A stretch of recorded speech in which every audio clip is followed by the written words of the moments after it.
Welcome to Leap or Wait Inspired Action versus Impulsive Reaction. Hi, Jennifer. How are you doing today? Just great. How are you? I'm fantastic. So, Good. today we're going to be asking a big question. How do you know when to take action and when to wait? Is it a nudge from the universe, or are you just freaking out and calling it intuition? Is it guidance? Or I guess you're saying, is it anxiety dressed up in a cute outfit? Absolutely. Let's dive into that. Okay. So I think where I would love to start off this topic about what is inspired action is a bit of an explanation from, what I think it is. So inspired action for me is when you take a step toward a goal or a desire that feels very natural. It can be exciting, or it's like this inner nudge. It's not forced, it's not pressured. It's often described as intuition. It's effortless, it doesn't feel like a grind, and it's often quite spontaneous. So, you know, let me give you an example. And I was just writing about this in my book that's coming soon. There's a little drop there for the book coming out, but I recall this moment where I was wrapping up a 26-year career in marketing, and my partnership had ended, and I was quite uh, scared. Is the probably the right word. I was scared. I didn't know what I was going to do next. I didn't feel like I actually had much talent to offer the world, believe it or not. Now I think that's crazy. But at the time, I thought, my whole career had been wrapped around the creative industry, and I was not a creative. I was on the business side, I was on the operations side and the sales side. So I was really quite worried about what my next step was going to be. I had two kids, I still had responsibilities. But I decided, I made a decision that I was not going to worry about it and that I was going to take the summer off and enjoy it. And then I had decided that in September, everything was going to work out. And I did just that. I enjoyed the summer on the boat, didn't worry about it at all. September rolled around, and I all of a sudden, like that, knew what my next move was going to be. I reached out to someone that I had worked with in the past, but I was the client in that case, and I just knew I could sell his product. I felt it in my bones. So I reached out to him. I told him I thought I could sell his product and I would be a wicked closer, and he hired me 2 days later. No interview, no question about ageism. I landed this huge opportunity and I became the top closer for the next 2 years for him. It didn't feel forced. It felt like flow. And it was flow. And it was meant to be because I did so well in the role. That's inspired action. Does that make sense?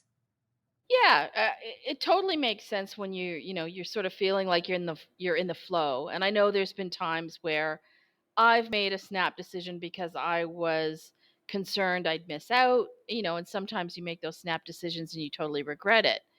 And I know, sort of from a psychological standpoint, we know the brain doesn't exactly make its best decisions or its best choices when it's under stress. So when that amygdala lizard brain is firing off, and your prefrontal cortex is all lit up, all that part that's responsible for rational decision making totally goes offline. So it's interesting to look at how inspiration and being in flow might sometimes override that, you know, decision making process that's just made out of some form of fear or concern.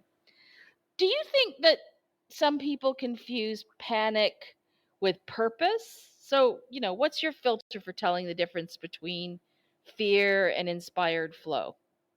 That's a great question. And I, again, I'm going to give you an example. Last year, January 2024, I have 5 rental properties in Detroit City. We can talk about that. That was totally a manifestation, but I have 5 rental properties in Detroit. Not one of them had a renter in it. And last January, I was panicking like crazy because the expenses were racking up. The property taxes didn't go away, but I had no cash flow coming from those properties, and I was going to have to start diving into savings to float them. And I was scared to death. I did this on my own. I wanted to be a real estate investor. I wanted a real estate portfolio. I had gotten there, I had manifested that, but now it wasn't looking so good.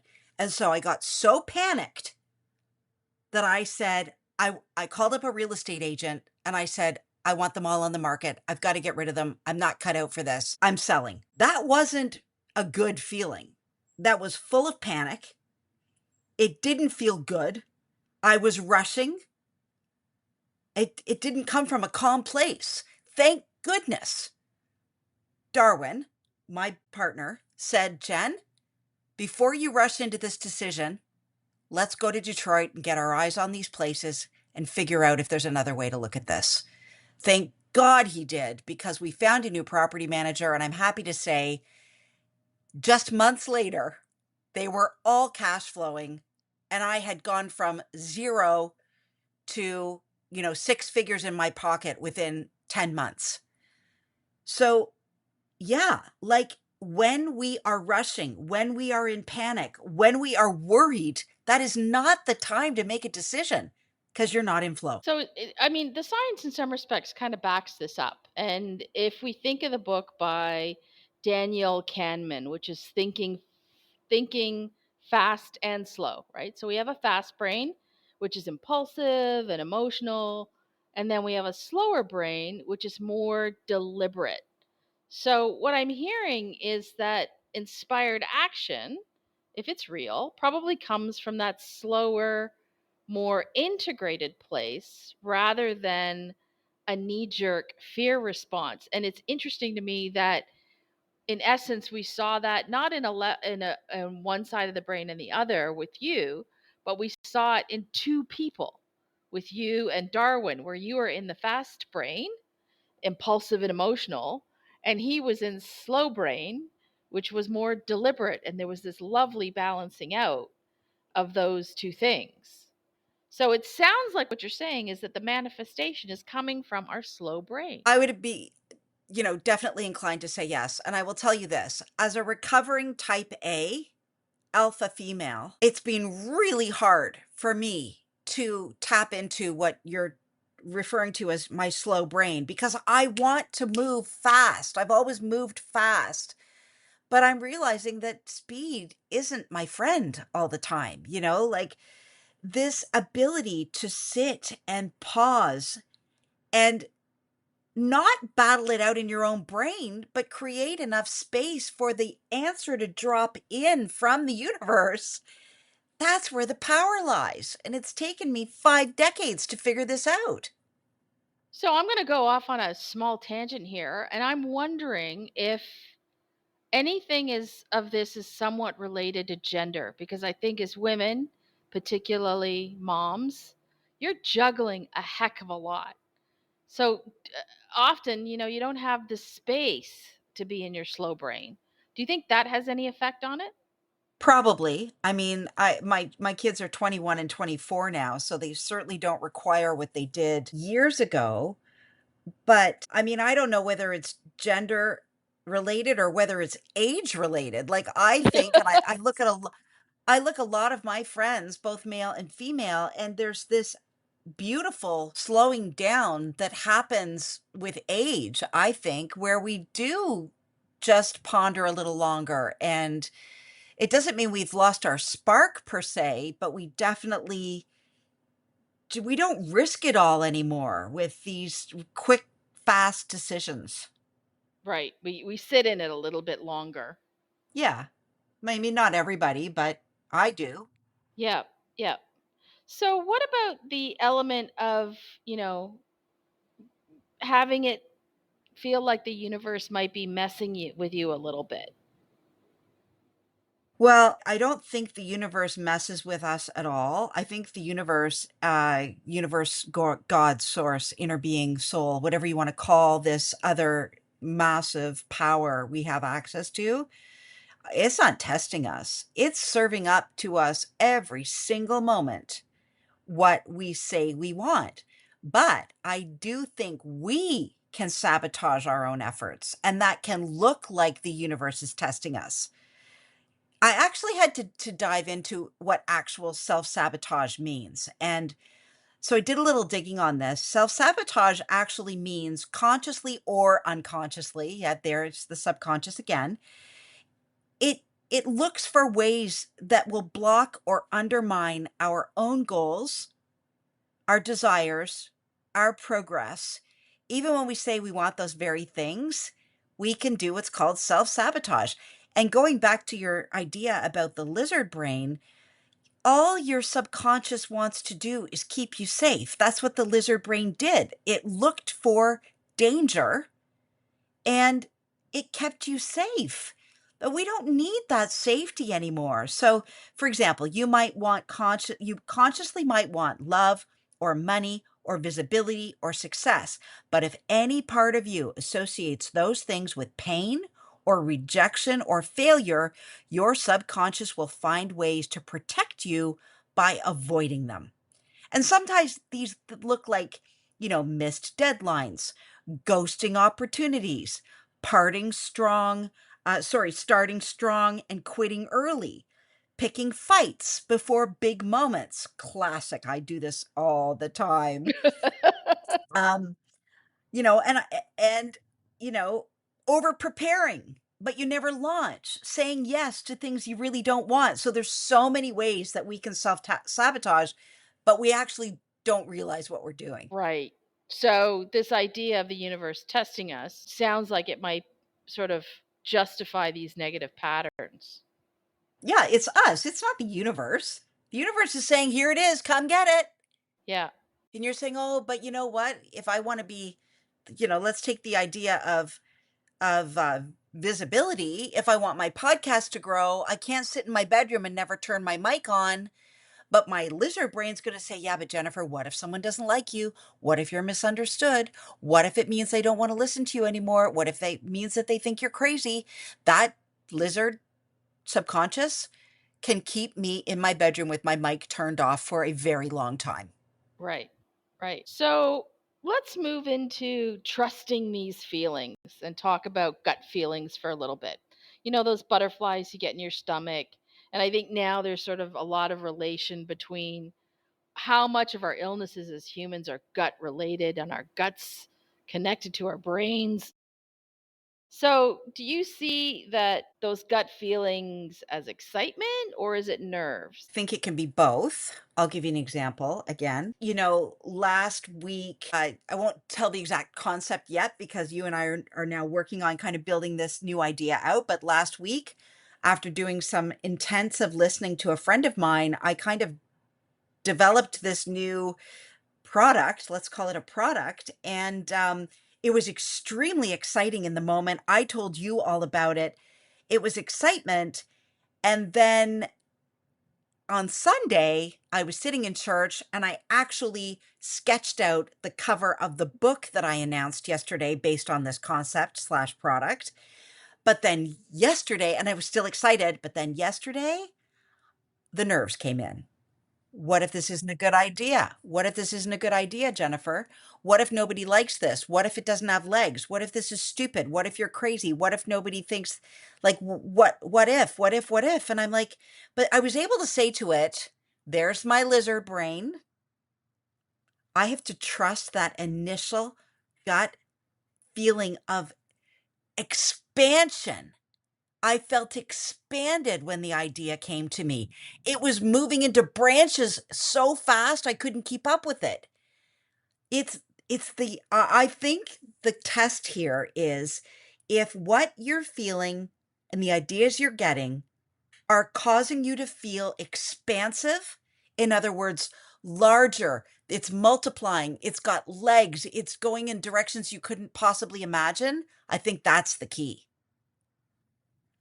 So, if we take the idea that you had and your intention about what you want to build and do, I think it's amazing. But I think one of the things we don't know, and you and I saw this in business, is you could go down one path and all of a sudden, because you're open to working on it and thinking about it, and your eyes are curious and your mind is curious around it, that all of a sudden opportunities will pop up that you never thought about within your limited understanding of where you were going.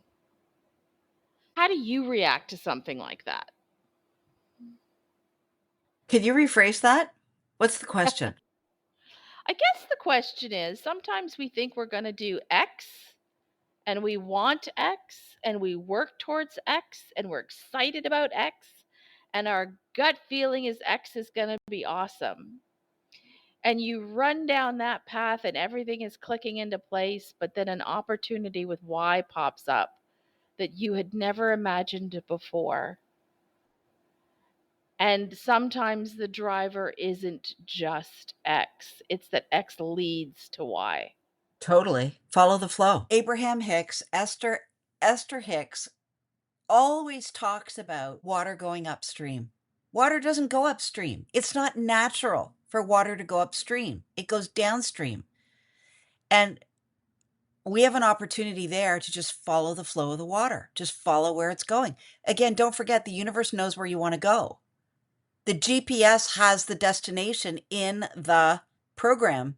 It knows where you want to go. Every time you force something because you think in your head it should go some way and it feels like a force, it's not natural. It's not getting you there the fastest way. Follow the flow. I think that's one of the most beautiful things about life anymore is you don't see something coming. And the other thing is the universe will not only give you what you want, it'll give you something that will blow your socks off if you will just stay in the flow. Hmm. So, do you ever revisit a gut decision and realize it was emotional and not inspired? Yeah, I mean the example I just talked about with my properties in Detroit. I almost kiboshed and I a dream of mine that came so fluidly and naturally to me in the beginning. I almost cut it off because I got so scared and I tried to force the answer. I think what's really interesting about this is, even for someone like you who's practiced this for an awful long time and believed it, could still fall into that challenge. Totally. Listen, we're all human. This is the human tendency is to want to get in there with the scalpel and the scissors and cut the whole thing up and control the outcome. This is our human side. Our spirit side, though, knows exactly what it's doing, knows exactly where it's going, knows the destination. Yeah. And, one of the things I would point out to everybody is get a buddy. Like Darwin is a great buddy to me and I am to him because we know when we're blocking something. I said to him just this morning, "You're getting your hands in there. Why don't you wait and see how this unfolds?" And he's like, "You're right. Like get a buddy. Get a block buddy." and and tell them to call you out when you're forcing something too much. Force is never good ever. Yeah. And I imagine if you're losing sleep or overthinking or trying to convince everyone around you that it's a good idea, that might be anxiety in a disguise. Yeah, for sure. I mean, listen, we don't like fear. Any of us. We don't like to be in fear. We don't like to be worried. We don't like to be scared. And we will do anything to relieve that, right? Which is why we all have habits of some sort. Some of them aren't great habits. They're all coping mechanisms to deal with those uncomfortable feelings. But if you can just sit in it for a minute and recognize. So, you know, Eckhart Tolle, his stuff's really, really deep. I highly recommend reading his books, but they're very deep. But he always talks about living in the now. Right now, even though you might be worried about bankruptcy, for example, you're projecting into the future. Right now, there's no creditors on your doorstep, maybe. And even if there is, you're still okay. It's living in the now that is so powerful for all of this. Like, just sit in the now, right now. And if you can sit in the very, very precious moment of right now, don't bring in the last second, don't bring in the next second, sit in this second. The That's answers will come. it's interesting because, from a behavioral science perspective, we have default behaviors, and those behaviors often dominate us unless we're consciously trying to override things. So if the action feels automatic, maybe we stop and ask ourselves, are we choosing or are we reacting? And part of that is being in the now, right? In the now, am I choosing or am I reacting?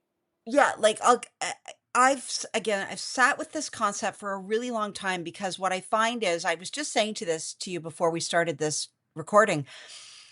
So many of these words get thrown around out there like we're supposed to understand them, and they're really deep concepts. Like they're I remember my mom, my mom pulling one of my books and saying, "What are you reading?" And I said, "Well, I'm reading The Untethered Soul." And she read the first page and she said, "Well, that's deep."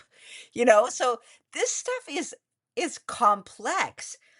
But so what I had to do with this concept of living in the now was I actually now see in my mind, like when you're in the now, right now, but if you start to think about, let's say something your boyfriend did 5 days ago, you're literally dragging that whole argument or thing into this moment. You're dragged it into this perfect moment I had right now, and I dragged that old thing right back in here. We have a choice. You just said, is it a choice? Yes, it's a choice. Leave it back there. Let it go. Mhm. We do the same thing when we project into the future. Here I am sitting with this beautiful moment right now, looking out my gorgeous window at all of this spring greenery that is popping in all the trees. And then I go drag a potential worry of something that could happen and I pull it into this moment. I had a choice. This is the idea of the now. Like the now is precious, and we drag the past and we pull the present into it, and that's what creates discomfort. As I listen to you talk about this, one of the things that I often think about is when I have extraordinary conversations with people and I am present to that conversation with those people, and it's what energizes me. I get energy from meaningful conversations with individuals. And I think one of the things that as humans we starve for are interactions in the present that aren't meaningful or beautiful. Just the handing somebody a coffee and having the right smile and saying, "Wow, that smells so good. Thank you for making this for me." Or, it's even that is a beautiful conversation. And I think so many times we are in our heads dragging around the past or anticipating a future that may never come, that the beauty of who we are and living life is passing us by. Yeah, for sure. I mean, last week I had an I don't know what to even call her, but I had an energy session, let's call it that, with my niece, Emily Fernandez. Check her out. Holy smokes. But anyway, I had this meeting with Emily, and at the end of it, I said, okay, what am I supposed to do? And she said to me, kind of like I wanted the answer, right? Give me the homework. And she said to me, just listen. And I wrote it in my notebook. I went, just listen. Like, come on, Emily. Mhm. Anyway, 1 week later, I'm standing at this drive through with my friend, and I really stood there. And to your point, I really stayed present with her. I didn't think about my grocery list. I didn't think about what I had to do after that visit with her. I really listened to every word she said to me, and I felt her emotion, and I felt what she was saying.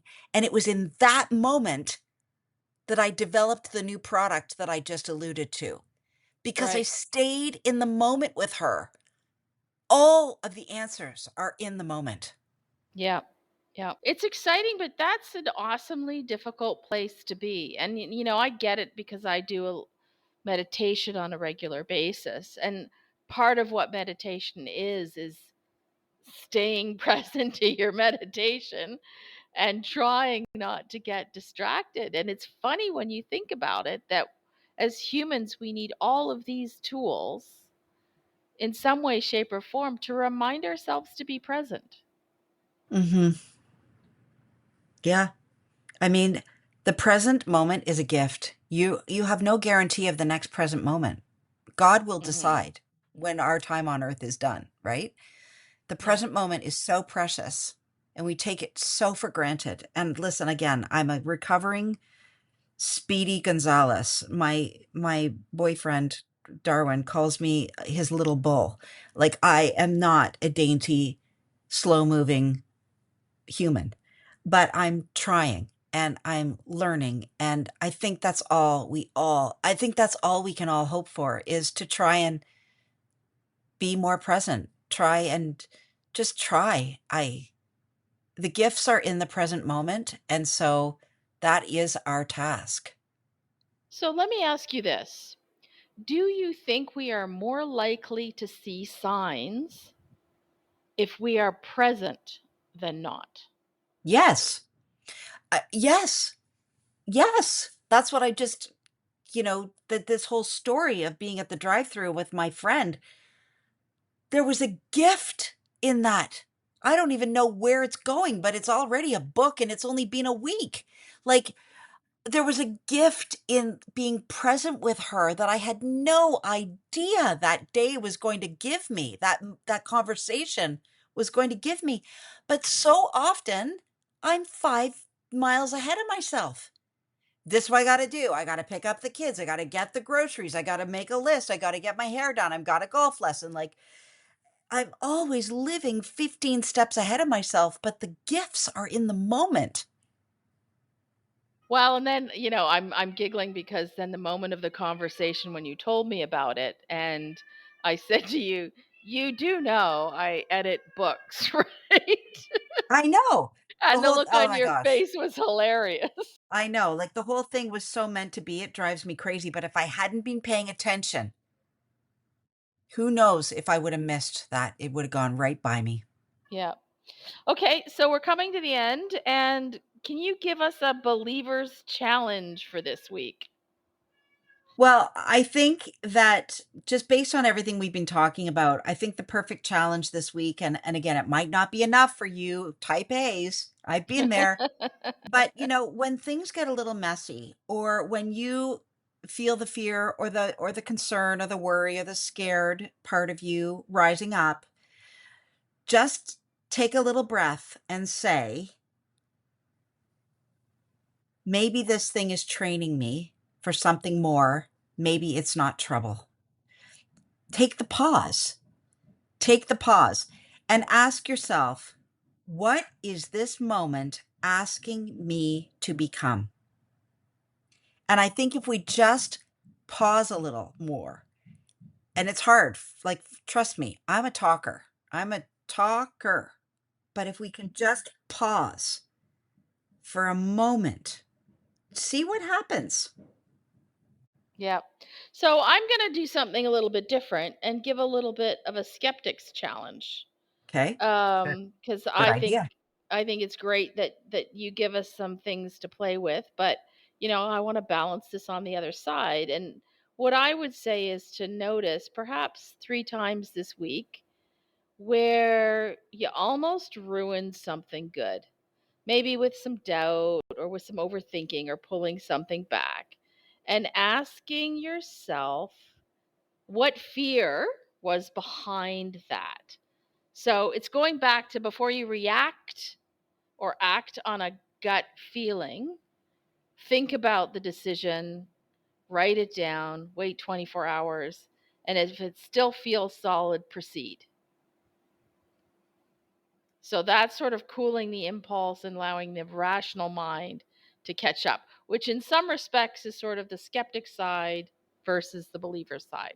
Yeah, I was going to say it almost sounds like the same thing to me, but I guess what you're saying, and maybe I can just rephrase that so that I understand, is where I'm pausing and saying, let the universe fill the space. You're pausing and saying, I have an anticipated rational way that my brain could go. Let me sit on that and see if I still feel good about it tomorrow. Is that what you're saying?